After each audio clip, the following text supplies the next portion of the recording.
começamos a gravar então, com a permissão de todos, né? Então podemos começar. Bom, gente, essa aí né, nós temos hoje aí a grata presença da Valéria Vilela, que veio passar um pouquinho do seu conhecimento para nós, né, que o tempo é curto, né, e ela sabe muita coisa, então, desde já, Valéria, agradeço a sua disponibilidade em aceitar o convite de estar aqui conosco, né? Passo a palavra para a Marilúcia também. Então, boa noite a todos, né? É um prazer imenso. Muito obrigada, Valéria, Tiago, que vão ser os participantes aí conosco da noite. Os outros que estão nos assistindo também, é muito importante que a gente esteja nessa conexão.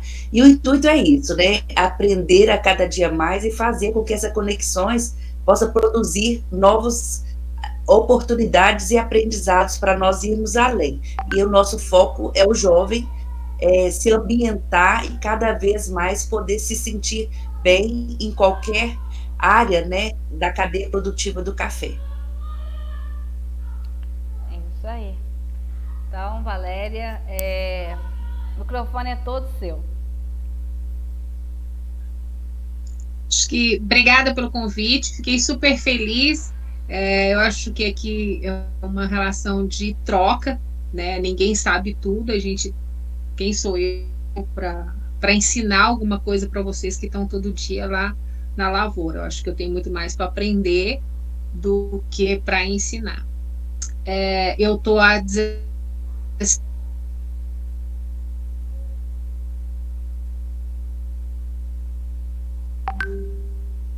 anos trabalhando com a cafeicultura. Vocês estão me ouvindo? Vocês estão me ouvindo? Bem? Está dando para ouvir? Tá. Se tiver alguma interferência, você levantou a mão, eu não enxergo muito bem, mas levantando a mão. Então, eu estou há 15 anos na cafeicultura, a minha formação é jornalismo, e eu fiz uma especialização dentro da Bolsa de Valores, onde eu trabalhei muito tempo. E por quê? Porque eu sou filha de cafeicultor, sou aqui de Muzambinho, hoje eu voltei a morar aqui depois de 20 anos morando fora. Eu morei fora do país, eu morei em Milão, eu morei em Nova York. Ouvindo? Porque aqui tá travando. Não, a gente tá ouvindo sim. Deu uma travadinha só no iniciozinho, mas tá normal. Vocês estão conseguindo ouvir bem? Sim, sim. Estamos sim. Sim. Pode Tá continuar. Sim? Tá. Tá certo.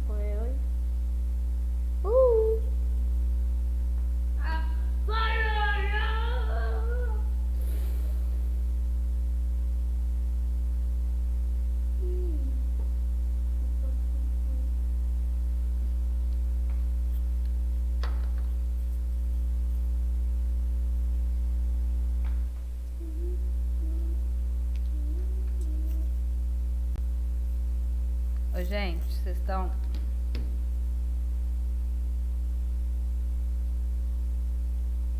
Pessoal? Cortou o som.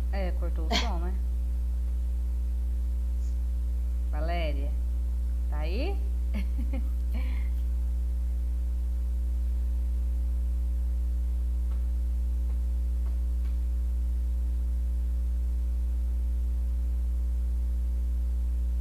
Olá?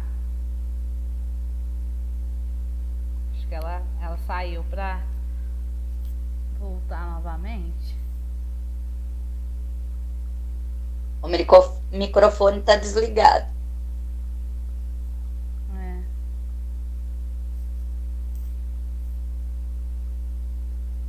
Ela saiu, ela volta e volta mais ao normal. Estão me ouvindo? Estão conseguindo me ouvir? Sim, sim. Estamos. Tá, vamos lá. De novo. Eu sempre coloco em dois veículos para ver se a gente... Tudo bem? Tudo bem. Tá dando para ouvir? Tá. Então vamos lá. Eu venho do mercado financeiro, eu sou jornalista, sou aqui de Muzambinho e fui fazer uma especialização sobre café, porque hoje todo mundo acessa o celular e tem informações sobre o preço da saca, mas não era assim. Antigamente o produtor ou tinha que ir na cooperativa ou ele precisava, era uma manobra para ter o preço do café. E geralmente o melhor dia para comercializar era na quinta-feira. Hoje eu sei por que, que é a quinta-feira, mas eu não sabia, eu fui estudar sobre isso, eu fui entender por que, que por que, que o produtor trabalhava tanto, como você, Janaína, vai lá para o campo e mostra hoje para todo mundo, mas o produtor não mostrava. A gente pode falar que de 5 anos para cá, que a cafeicultura começou a virar notícia, né? Quando eu me formei jornalista, você ouvia falar de cana, você ouvia falar de gado, mas muito pouco de café, e sempre assim, com muito romantismo, ou então quando tinha uma fazenda com trabalho escravo. Você não contava a história dos cafeicultores, você não contava como que era o dia a dia desses cafeicultores. Isso era um desafio muito grande para todo mundo, sempre. E aí, na bolsa, eu fui estudar como é que se formava o preço do café e por que, que a Alemanha sempre ganhou muito dinheiro e o Brasil e o cafeicultor não. Por que, que a gente vivia numa dificuldade danada por aqui? E eu me formei e fui falar de preço e fui orientar o cafeicultor. Um pouquinho antes da live a gente conversava com a Janaína e ela falava, olha, eu sempre vi que o pequeno produtor não tem acesso à informação, e realmente não tem. A gente está aí com um plano safra de 340 bilhões, onde o pequeno produtor ainda é quem fica com a fatia menor. O acesso ao crédito para o pequeno ainda é muito pouco. Eu não sei se vocês sabem, mas 80% de toda a produção agrícola do Brasil, eu achava que era só o café, não é agrícola, ela é feita por famílias no mundo. E no Brasil, um dado curioso é que esses pequenos produtores não têm acesso a adubo, a fertilizante. Vocês têm noção do que é isso? Nós temos terras ótimas, elas não precisam do adubo. E isso é muito difícil. Agora imagina com o custo dos fertilizantes e dos adubos no patamar que está. Isso se torna cada vez mais difícil. Quando, agora, do anúncio do Plano Safra, assistindo um pouquinho antes no programa, estava aguardando o anúncio ali, eles falando de subsídio. Então, sempre que falou de subsídio nos Estados Unidos, né, porque é o país nosso concorrente de cara, eu sempre achava que era assim, o produtor recebia do governo e num determinado momento ele tinha que devolver esse valor. Não, o governo na China e o governo nos Estados Unidos e em outros países do mundo, ele subsidia. O que é subsidiar? Ele dá uma parte desse dinheiro para que você produza. E ninguém põe uma semente no chão nesses países sem seguro, ou seja, se vier uma geada, se vier uma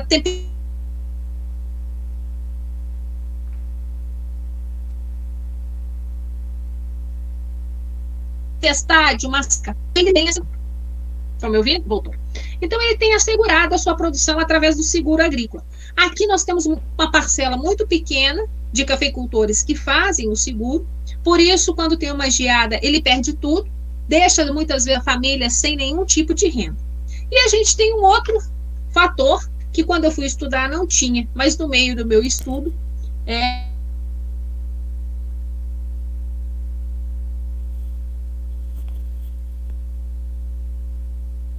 aconteceu, que são os golpes dos armazéns. Eu não sei na região onde vocês estão, mas aqui na região de Muzambinho, só Muzambinho nos últimos 12 anos foram 5 grandes armazéns que ficaram com os produtos, né, com as sacas de café desses produtores, e não aconteceu absolutamente nada. Agora você imagina você poupar, trabalhar, ir para o sítio, ir lá para a roça, né, no meio da lavoura, e geralmente é um trabalho muito puxado, muito duro para esses cafeicultores, e às vezes ele leva a mulher, o filho, e aí a hora que ele precisa desse dinheiro, às vezes para uma situação de doença, ou para comprar um imóvel, para investir mesmo na propriedade, ele não tem esse recurso. Ele simplesmente foi saqueado e ninguém responde por ele. Então, ao longo da minha vida como jornalista, eu ouvi muitas histórias maravilhosas, mas eu tenho registro e tenho a obrigação de conversar aqui com vocês hoje, nessa noite, sobre essas dificuldades, essas dores dos cafeicultores e das suas famílias, que é não ter amparo nenhum. Ou seja, o produtor rural brasileiro, ele é um herói, mas ele é um herói mesmo. ele vai para o campo sozinho. Durante a pandemia, ele segurou a onda. A gente teve países no mundo que passaram dificuldades tremendas. Minha irmã mora na Itália, e assim, a alimentação foi uma coisa complicada. Aqui no Brasil, não. Tanto que naquele início de pandemia, quando as pessoas tiveram uma corrida aos mercados e para encher os carrinhos, eu falei, gente, o pessoal não tem noção do tamanho do agronegócio brasileiro e de como as pessoas trabalham para botar comida a preço muito em conta. Então, recentemente teve um vídeo que viralizou aí de uma senhora com um saquinho de feijão, não sei se vocês viram. Ela dizia, olha, todo mundo reclama do preço do feijão. Vocês têm noção do que um produtor passa para chegar a 1 quilo de feijão nesse valor aqui que a gente está pagando? Isso aqui é menos do que um pacote de cigarro, é menos do que 1 litro de refrigerante, é menos do que custa, assim, ela fazendo a comparação. E realmente é isso, né? Nós temos um agro muito grande no Brasil. E no caso da cafeicultura, ela é gigantesca. E com um acesso muito pequeno a crédito. Hoje a gente tem aí em torno de 21 milhões de sacas de 60 quilos. É muito café. Isso nós estamos falando de arábica. Nós estamos falando de cafés de altíssima qualidade. O que acontece hoje e que eu me sinto na obrigação de conversar com vocês, cafeicultores? Descubram aí na propriedade de vocês, seja ela média, grande, pequena, se você colhe para alguém, quais são os cafés excelência que você tem. Não existe uma lavoura que não tenha joias. O que é isso? Que não tem uma bebida melhor. Grãos mais graúdos, grãos mais doces. Eu tinha selecionado aqui para colocar atrás de mim uma imagem que eu recebi de um produtor que fez o terreiro suspenso. Mas é tão igual, é tão vermelho, é tão uniforme, é tão lindo. É fruto. Né? A Janaína postou aí outro dia uma imagem que ela segura os frutos com a mão, e assim, uma mão com a luva, né? Aquela mão doída, né? Porque quem apanha café com a mão sabe o tanto que dói tirar. Uma coisa é você ir lá no café e pegar um frutinho, outra é você apanhar café, colher café. É muito doído. Então, café, eu digo que é uma bebida doce e amarga, porque ela traz a dor do cafeicultor. Ela tem um glamour. A Uxa, eu não sei se vocês conhecem, ela está fazendo vários eventos, recebeu várias coisas lá na propriedade dela, e ela passou a servir café na taça. E eu acho que é isso mesmo. Café é uma bebida nobre. Não que a xícara não seja nobre, nem o copo americano, que é onde eu gosto de tomar café, não seja nobre. Mas o café é uma bebida muito nobre, porque ele tem muito sangue, muito suor dos cafeicultores. Então está na hora de contar essa história sem muito glamour. Eu acho que a Janaína é muito feliz nas publicações dela. Eu estou falando da Janaína porque eu não consigo enxergar o nome dos outros, eu sou muito humilde. Então, ela é muito nobre quando ela coloca isso. E eu sou muito fã do trabalho que ela faz, porque ela foi lá estudar inglês para falar com quem paga bem com o café dela. Né? E é isso, descubram o que vocês têm de potencial na propriedade de vocês. Existem vários cursos, e cursos acessíveis. A gente tem o Senar, que tem uma série de cursos, eu não sei se vocês já fizeram aqui algumas lives, que eles começam com escolha, torra, seleção, e vai até a finalização. E tem um apoio muito grande para quem quer colocar sua marca própria. E aqui eu vou deixar uma sugestão. A Lilian Trigolo, de Ilicínia, ela e a amiga dela, que eu esqueci, acho que é Mônica, gente, me perdoa, elas lançaram a marca própria durante a pandemia. Então, o que eu vejo da cafeicultura é uma resiliência muito grande. É uma força que, às vezes, a gente não tem no dia a dia e precisa ter para enfrentar o que está vindo por aí. A gente tem uma concorrência gigantesca. Eu tenho um trabalho danado para falar para as pessoas tomarem café. Eu não sei se vocês têm essa dificuldade, porque todo mundo vai no mercado e fala assim, esse aqui que é o bom. E dá uma dor na alma, porque as pessoas ainda não sabem o que é café no Brasil, não sabem o que é café dentro de cidades, por exemplo, eu moro em Muzambinho, e aqui a economia gira em torno da produção de café.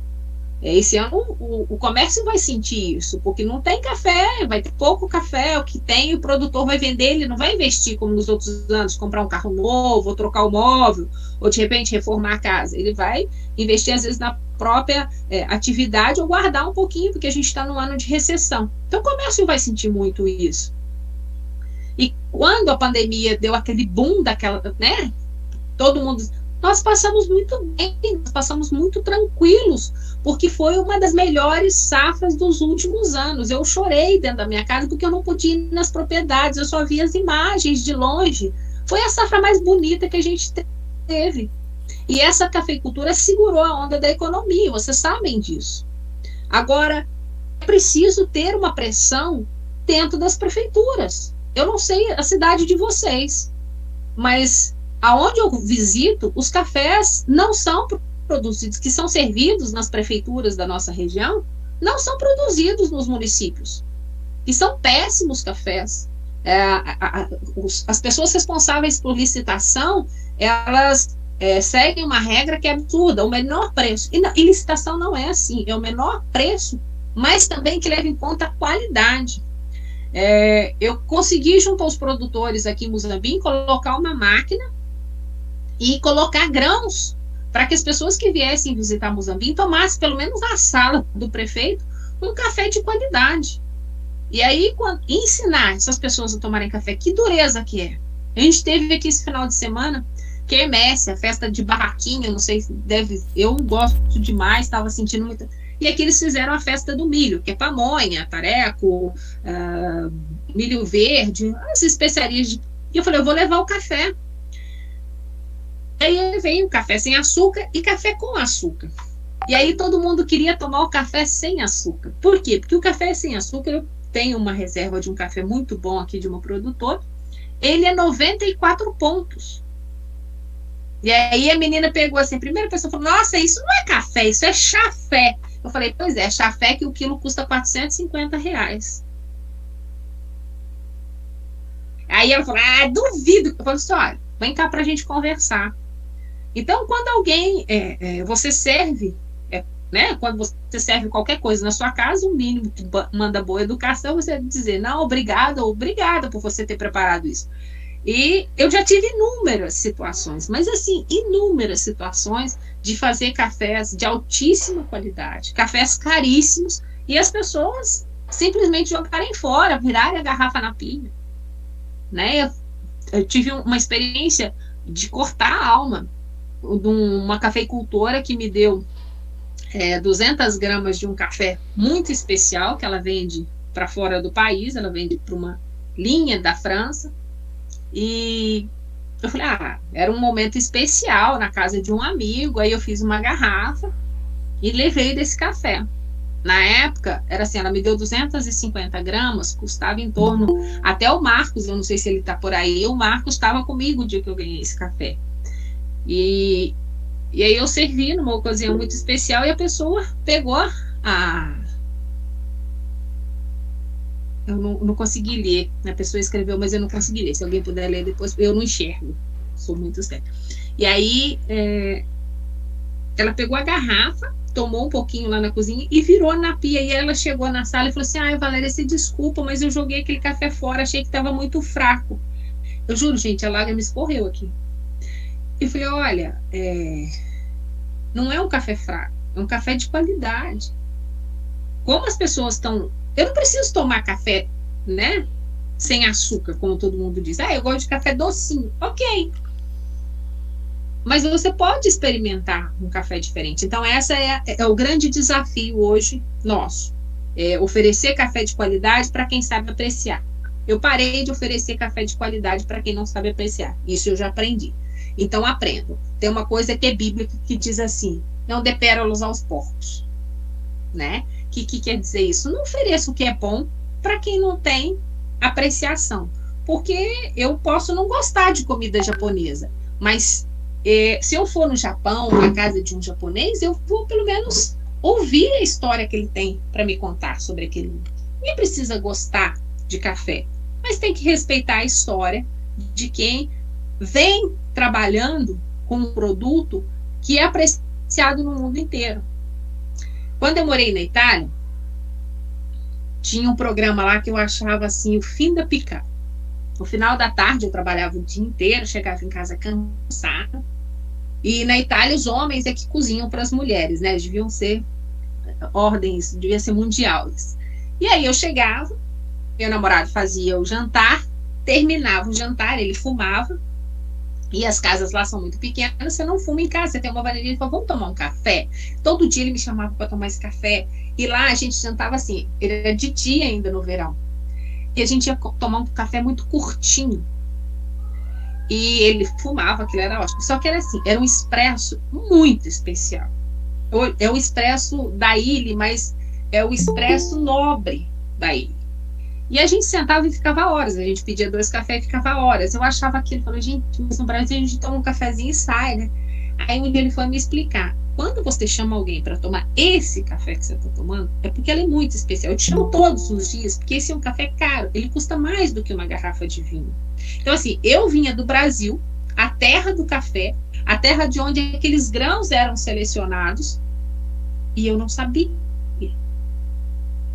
o tanto que aquela bebida era nobre, o tanto que era gentil, sofisticado, o tanto que era nobre tomar um café expresso naquele lugar.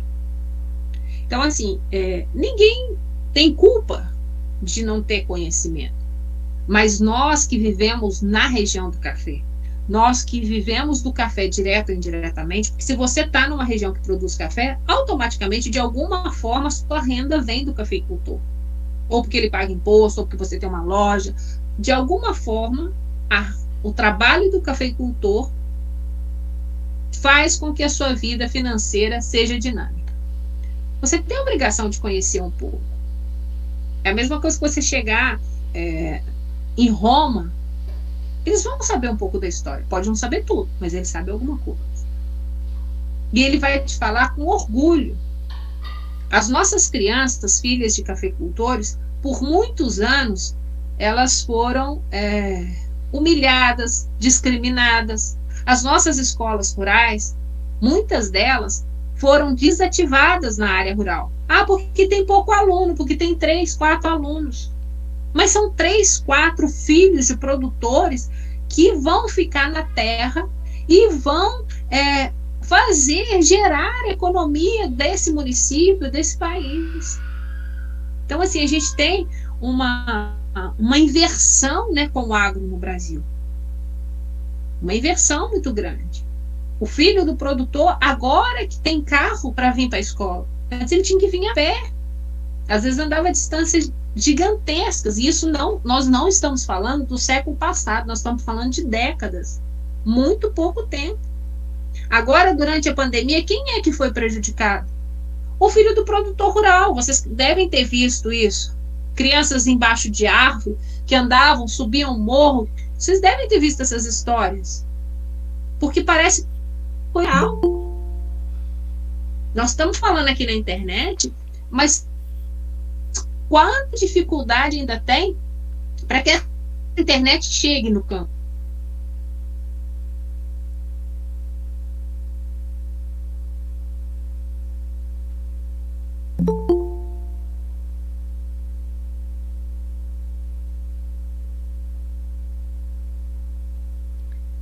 Olá.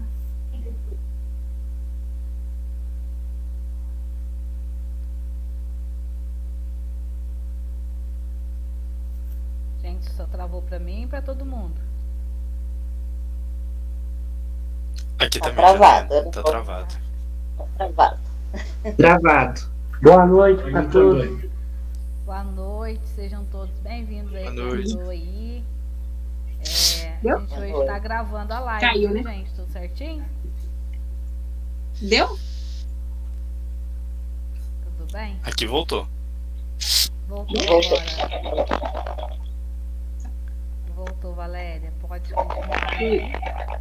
Aproveitar, então, vou só ler eu vou estar lendo aqui a mensagem, né? Foi a Sandra. Ela pediu para ler, eu vou ler para você então, tá?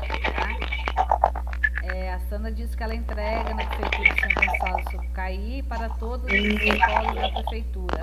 Não tá dando para te ouvir, Janaína. Não? Agora sou eu. Tá um barulho. Acho que é o áudio do Giovanni, tá dando Tem interferência. que fechar o áudio, tem mais um áudio ligado. Ô, gente, por gentileza, todo mundo então aí, desativa o áudio, por gentileza. Aí, obrigada. Tá, eu vou ler aqui o comentário da Sandra, que você pediu aquela hora, né? Já que a gente deu uma interrompidinha aí. Ela disse que ela entrega na Prefeitura de São Gonçalo do Sapucaí para todas as escolas da Prefeitura, através do Programa Nacional da Alimentação Escolar, pelo PNAE. O PNAE. Mas o PNAE não aceitava café até pouco tempo. Não aceitava, porque não tinha na merenda escolar café, que é um estimulante para atividade.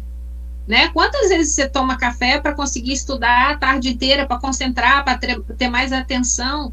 Você não vai dar livro de café, você vai dar uma xícara de leite com café para a criança a hora que ela chega. Então, assim, não tinha café nas nossas merendas, pensa. Boa noite. Oi, tudo bom, Sandra? Oi, tudo bem?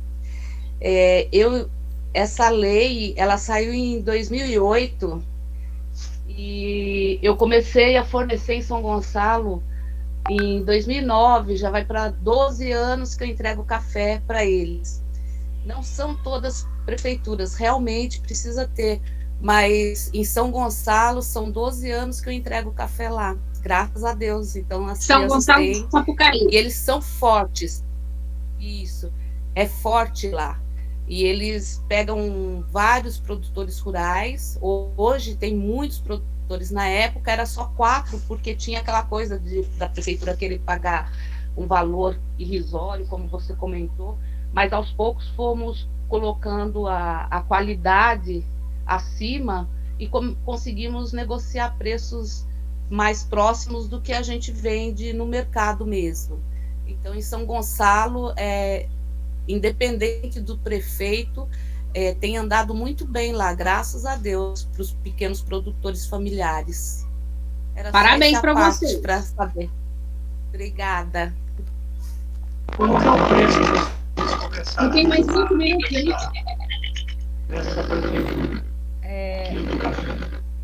Você ainda tem mais uns 10 minutinhos, ô Valéria. Você vai até a 8h15. Tem mais. Tá. O Giovanni acho que falou sobre o preço, né, Giovanni? Deu uma interferência. O Giovanni queria saber, Sandra, sobre o preço do café. Ele queria saber se é muito diferente, pelo que eu entendi, porque está dando uma interferência. Se é muito diferente o preço que vocês recebem pelo preço que deveria estar sendo pago. Acho que foi isso que ele perguntou, né, Giovanni?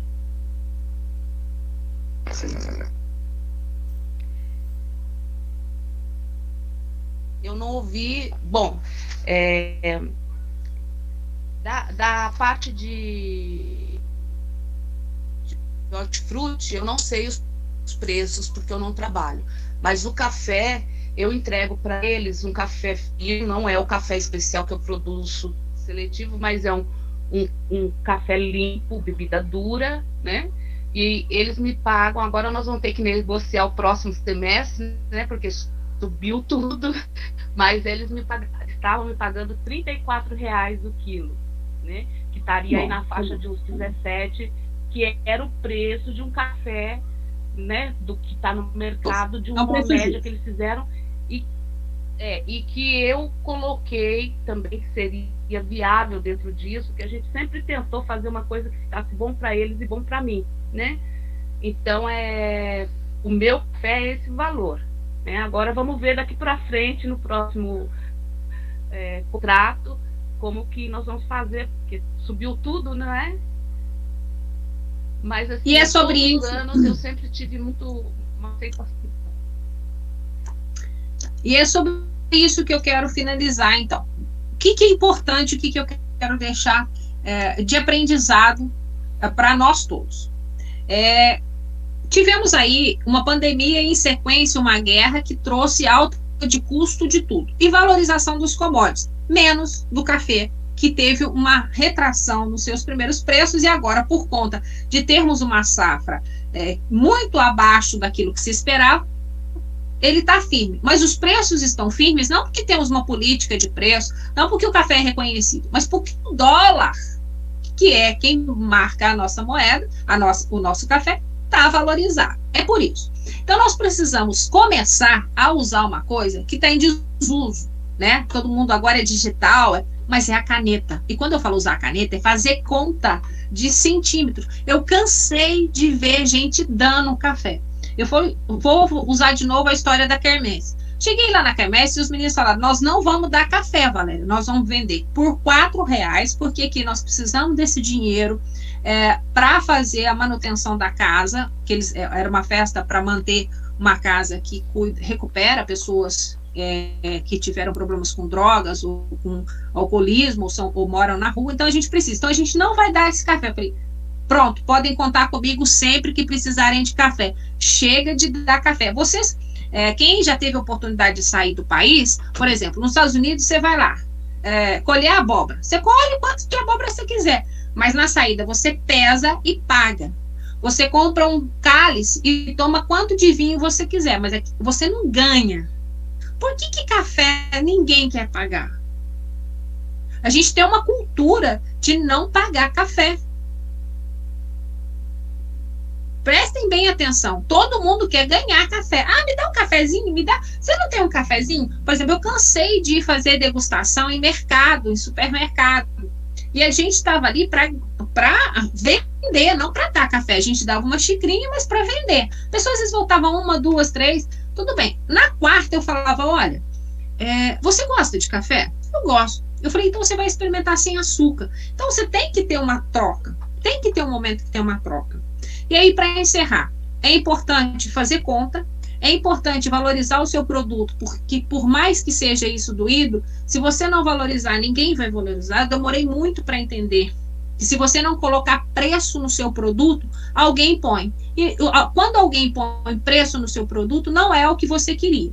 Por muitos anos, os cafeicultores venderam só commodities. E é maravilhoso a gente ver a internet inundada de gente com marca própria, vendendo seu café, torrando, fazendo curso, indo em frente, fazendo o que a Sandra colocou aí. É fácil? Não é fácil, né, Marcos?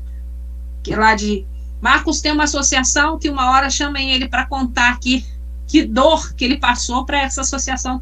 Então, assim, conscientizar as pessoas de que é possível vender café com qualidade, que é possível valorizar práticas sustentáveis, que quando você respeita meio ambiente, pessoas, e o produto tem valor.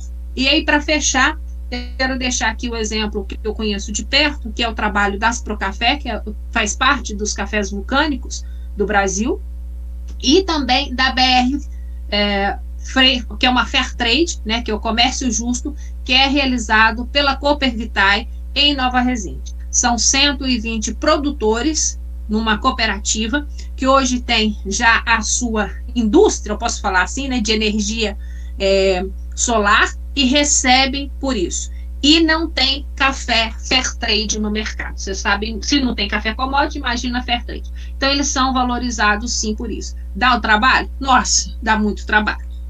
Dá muito trabalho. Mas estudar vale a pena. A Janaína está aí para falar mais sobre isso. Obrigada pela incrível oportunidade. Eu que queria estar ouvindo vocês, porque eu sei que tem muito mais a aprender com vocês sobre resiliência, sobre resistência, sobre fênix, né, que é aquela árvore que se renasce da cinza, se junta a cada geada, a cada intempérie, a cada golpe e se refaz. Muito obrigada, parabéns por vocês não desistirem da cafeicultura, por persistirem naquilo que vocês nasceram para fazer e por me ensinarem que o amargor do café é o doce da vida, nos esquenta, nos aquece, né? Café bom é café que tem um gostinho lá no fundo de amargor, ou seja, traz um pouquinho de lágrima também, né? Que é o suor e a lágrima. Gente, obrigada, muito, muito feliz, muita gratidão por terem me ouvido, por estar aqui com vocês, fiquei muito feliz, mas gostaria de ouvir um pouquinho depois da história de cada um. Se vocês quiserem, eu vou deixar meu telefone, é 11 9535 76946. Vou repetir. 11 9535 76946. No Facebook eu estou como Valéria Vilela e também tem lá o Café em Foco. O site eu tirei do ar durante a pandemia. Não é só cafeicultura que é difícil, não. Tá bom? Beijo grande, obrigada. Aqui, eu queria só fazer uma perguntinha para você. Fala um pouco sobre Free Date. Nem sei falar esse nome em inglês aí, não. Fairtrade? Fairtrade Anderson, né? Anderson, Fairtrade é o comércio justo. É um jeito que você tem de produzir café respeitando o meio ambiente e as pessoas que estão envolvidas nisso. Tem uma série de normas, né? O Fairtrade é como se fosse uma certificação, agora tem a certificação Fairtrade. A palavra Fairtrade se traduz em comércio justo, ou seja, se ganha hoje, acho que R$50, eu não tenho, tá? Eu posso estar errada nesse valor, por saca, por ser produzido desse jeito. Toda venda de café Fairtrade, ele tem que voltar para a comunidade algum bem. Em Nova Resende, para vocês terem ideia, essa usina de energia solar, os produtores já não pagam, são 120 ou 160 produtores que não pagam mais energia, porque esse valor pago a mais pela saca, ele tem que ser revertido em algum investimento comum. Eles compraram um respirador durante a pandemia, 1 ou 2 respiradores, eles fizeram essa usina, ou seja, volta algo justo. Eu te pago mais para que você melhore a vida desse grupo que está produzindo com sustentabilidade. E eles tiveram falidos, tá? Eles, em menos de 10 anos, eles se reergueram, eles tiveram um problema financeiro. Marcos lembra direitinho, o dia que a gente foi lá na reunião, eu falei, Marcos, esses caras estão loucos, eles vão pegar era uma dívida gigantesca, e eles alavancaram, se reinventaram. E aí, Anderson, eu posso te falar um pouquinho mais sobre o comércio justo num outro momento, mas tem gente mais especializada do que eu para falar sobre comércio justo. Esse é meu telefone, entre em contato comigo, porque eu quero contar a história de vocês no meu programa. Eu tenho um programa que vai todos os dias na Resende Web, que é uma televisão de Nova Resende, 2 vezes por semana na TV Sul, que é uma retransmissora da Rede Minas, e 1 vez por semana na Rede Minas, há 15 anos. Beijo grande, gente. Obrigada. Bom, nós que agradecemos aí pela disponibilidade novamente, Valéria, por ter passado aí por esse bate-papo, passado conhecimento, enfim, de coração, muito obrigado, né? As lives, todos os encontros só acontecem por pessoas como vocês, que estão sempre se disponibilizando a colaborar conosco, né? De alguma forma. Marilúcia, você quer falar com ela? E assim, em seguida a gente vai passar para o Tiago, né? Participando aí do quadro, né? O Jovem, Sua História na Cafeicultura. O Tiago é um jovem aqui da cidade de Lambari, praticamente vizinho meu, viu, gente? E tem uma história muito bonita de dedicação aí, vai estar passando para a gente. Mas, a princípio, passar para a Marilúcia. Não, vamos ouvir o Tiago, eu fico muito agradecida, foi um prazer ouvir você, Valéria. Realmente nos abastece de informações, essa vivência fora, é muito importante esse novo olhar para compartilhar conosco todas essas informações. E agora a gente vai ouvir o Tiago, que a gente tem aí também muita alegria de ver cada jovem que está no processo. Tiago, o microfone é todo seu. Boa noite, pessoal. Obrigado aí pela abertura de poder conversar um pouquinho com vocês. Eu preparei uma leve apresentação, são apenas 5 slides, para poder ilustrar um pouquinho aqui que eu vou falar com vocês. Mas como a Janaína já falou aí, sou lambariense também. Não sei se vocês estão vendo a minha tela aí, que vai começar a apresentar. Tá aparecendo para vocês? Tá sim, Tiago. Sim. Tá sim. Sim. Ótimo, então eu vou apresentar aqui para vocês. Sou natural de Lambari, né? Sou filho do Paulinho com a Lourdes. Tenho meus 2 irmãos, Carlos Eduardo e a Carla. Tenho 4 sobrinhos, que são meus amores de vida. E sou natural de Lambari, mas hoje, atualmente, moro e trabalho aqui em Varginha. Na foto de baixo eu coloquei meus 3 grandes pilares, que é o meu pai com a minha mãe, onde que trouxeram toda a educação, como trabalhar, a questão de como desenvolver, familiar mesmo, e eles são produtores de café, então isso tem toda uma experiência de vida vinda do meu pai que está passando para mim. E também eu sou uma pessoa, um jovem católico, sempre a igreja, sempre à frente de algumas coisas na igreja. Então assim, isso também me trouxe uma base muito grande de como ser um jovem no dia de hoje, que é um grande desafio, acredito que para vocês possam entender sobre isso também. E esses desafios, como eu, quanto jovem, posso desenvolver. Então isso vem de grande pilar desses 3 pilares, que é a religião, o meu pai e a minha mãe. Aqui um pouquinho da minha formação atual, ainda estou fazendo agronomia, estou no 8º período aqui em Três Corações, sou técnico de cafeicultura que eu fiz pelo IF de Muzambinho, e dentro disso eu tive vários cursos relacionados ao café, nasci no café, então a gente acaba se envolvendo muito, né? Dentre eles que trazem grande experiência para mim são classificações e degustação de café com o Gilmar, com o Chico, com o Senar também. Isso me trouxe grande apreço em relação à qualidade de café.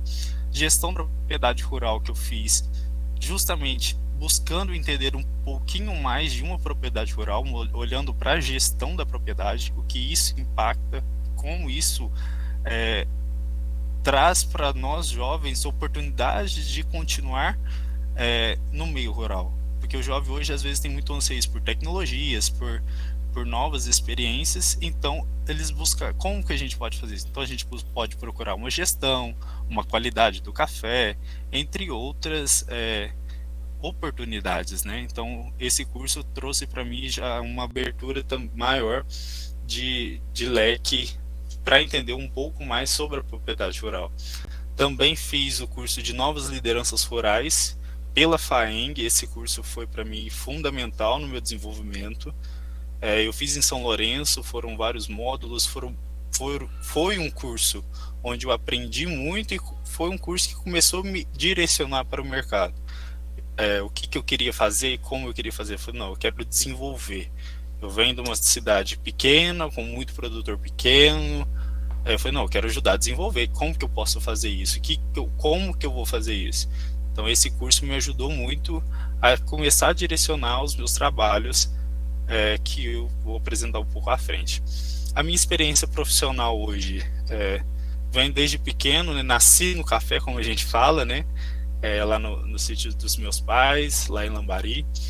Aí em 2019 eu fui convidado para participar na BSCA de vários concursos, ajudando em todos os bastidores dos concursos mesmos, então preparando de mesa, preparando a amostra para torra. Então assim, isso trouxe para mim uma questão de preocupação com a qualidade do café especial. Aí também começou a me direcionar em busca de cafés especiais. Depois, aí me apaixonando ainda mais, estudando, eu fui fazer estágio na Fundação Procafé, fiquei 1 ano e meio na Procafé. Enquanto eu estava na Procafé também, eu tinha um trabalho junto com o André Garcia, que era o meu diretor dentro da Procafé. Eu fazia um trabalho com ele lá na Fazenda Jaguara e na Jaguara Coffee, que foi uma empresa que eles começaram em plena pandemia. Então é uma exportadora de cafés especiais. Então a gente começou a buscar entender um pouco mais da produção de café especial na fazenda, como o exportador vai levar isso lá para fora, para a gente tentar linkar isso tudo e depois abranger ainda mais produtores. O projeto deles continua, mas eu saí quando eu entrei aqui, o meu atual emprego, né, que é aqui na NKG Stocker. A sede fica aqui em Varginha e já estou aqui há 10 meses. Não sei se vocês conhecem aqui a NKG Stocker. A NKG é um grupo alemão. A gente tem empresas em mais de 26 países e são 50 empresas. E a gente só trabalha com café verde. É uma grande exportadora, a maior do mundo, se for falar, é empresa privada. E a gente busca desenvolver melhores cafés, justamente para os nossos clientes lá fora. Mas aqui dentro da Stocker, eu vou falar um pouquinho para vocês que tem uma parte aqui que eu acho que vai ser interessante. Dentro da Stocker eu tenho 2 departamentos que eu participo. Um deles é a pesquisa de safra brasileiro, então aqui tem um pouquinho de fotos aí, tem do Espírito Santo, tem da Bahia, tem também da Zona da Mata, então assim, eu rodo esse Brasil para entender um pouquinho mais de produção de café, tanto arábica quanto conilon, e também robusta em Rondônia, né?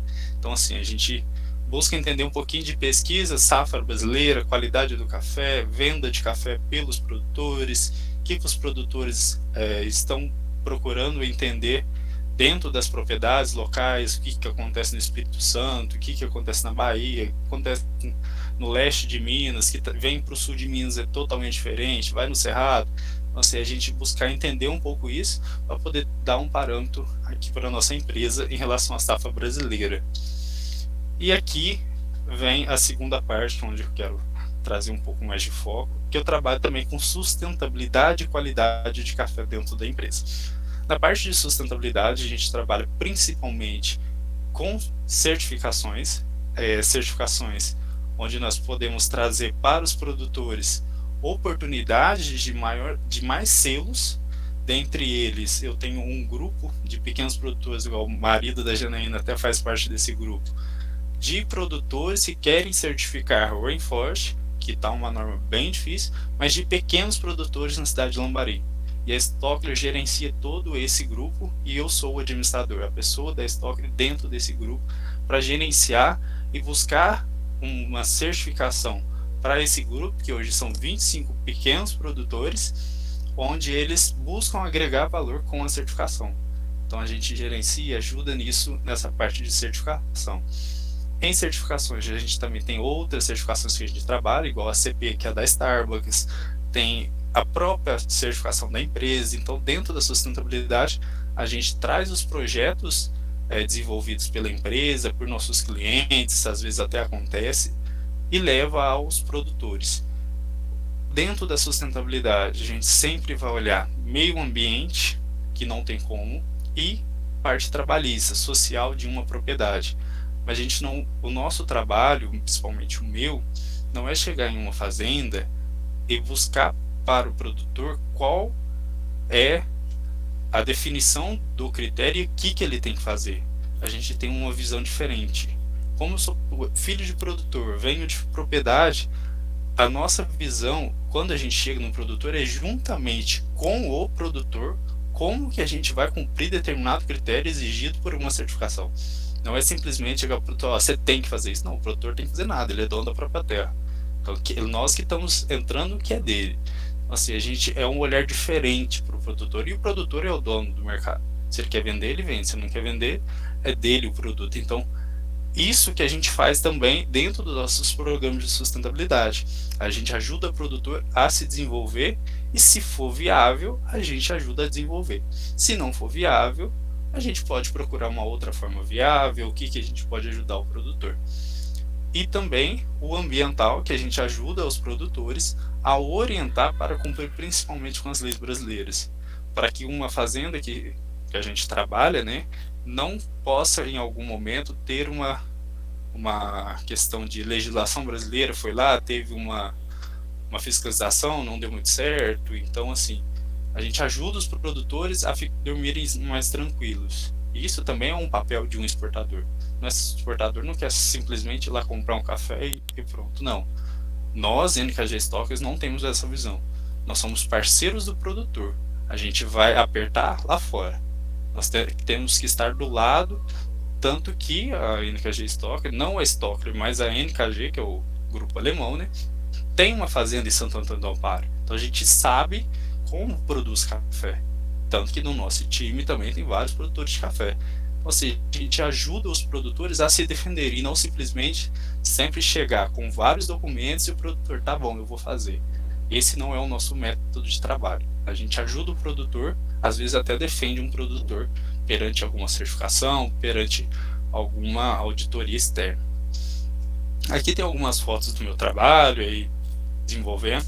A última foto é uma reunião lá em Capelinha, no Vale do Jequitinhonha, onde a gente estava ali com mais de 40 produtores onde eles estavam com dificuldade de escoamento de café e também de sustentabilidade, porque eles estavam muito visados lá na região, justamente por eles estarem no Vale do Jequitinhonha. Então, assim, ali tinha alguns grandes produtores e tinha algumas pessoas assim, nossa, grandes produtores numa região de cultura muito rica, eles vão acabar com a cultura, e muito pelo contrário.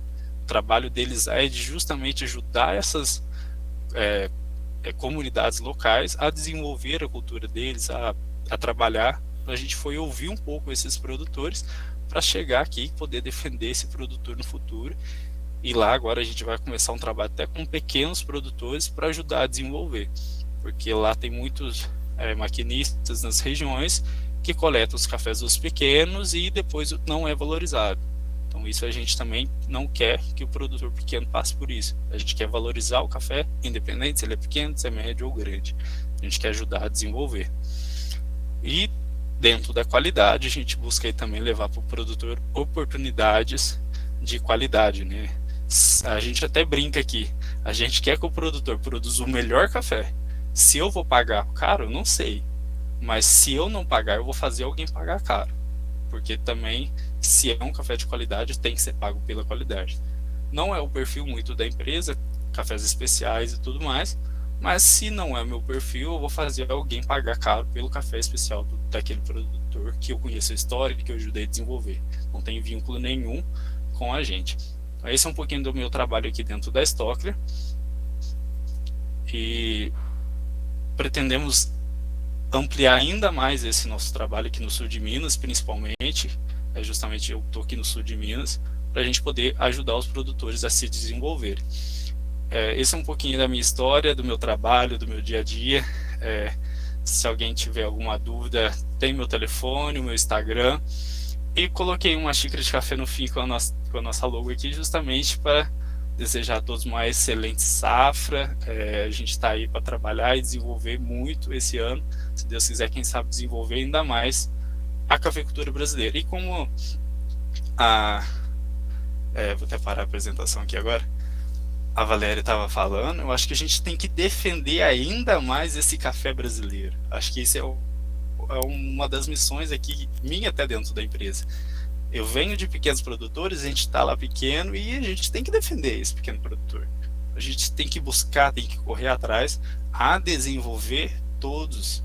Às vezes o pessoal fala, nossa, Thiago, você está lá na NKG Stock, você deve agora só pensa grande. Não, justamente o contrário, eu vim para cá para defender os pequenos. Então assim, é um trabalho de formiguinha, claro, que não é de uma hora para outra que a empresa vai mudar seu foco, mas é de acordo com a possibilidade. Se o produtor quer trabalhar, a gente vai trabalhar, seja na pesquisa para ajudar a gente, seja numa sustentabilidade. Às vezes o produtor não, eu tenho morro de medo de fiscal. Eu não tenho, eu preparo as minhas fazendas para que, se o fiscal chegar lá, tá tudo certo. E isso é um dos tripés da sustentabilidade. E o produtor não tem que ter medo também. Acho que o que deveria acontecer, na verdade, era todo mundo ter medo do produtor. Porque se ele parar, e aí, o que vai acontecer? Acho que assim, é muito ligado a essa visão que a Valéria estava comentando para nós. O pequeno produtor, principalmente, hoje a agricultura familiar está muito em foco, porque é uma forma dos produtores conseguirem se manter. Mas um dia isso não foi bem assim. Os produtores sofreram muito, hoje já está melhorando. Tem que melhorar mais? Tem que melhorar mais. Mas isso é uma evolução. Então, isso todas as pessoas têm que trabalhar e se desenvolver. E eu, dentro de uma grande empresa, às vezes eu fico assim, vamos desenvolver.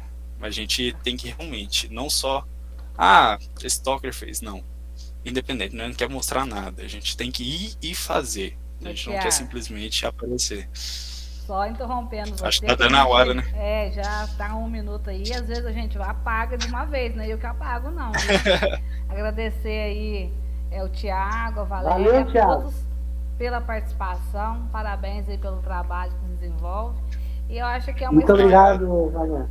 Uma história aí que chama muita atenção é a questão, a gente falou também com a Valéria, na informação. Hoje o produtor precisa de informação, o jovem, nós não tão jovens. Acabou, que pena. Já quase mais.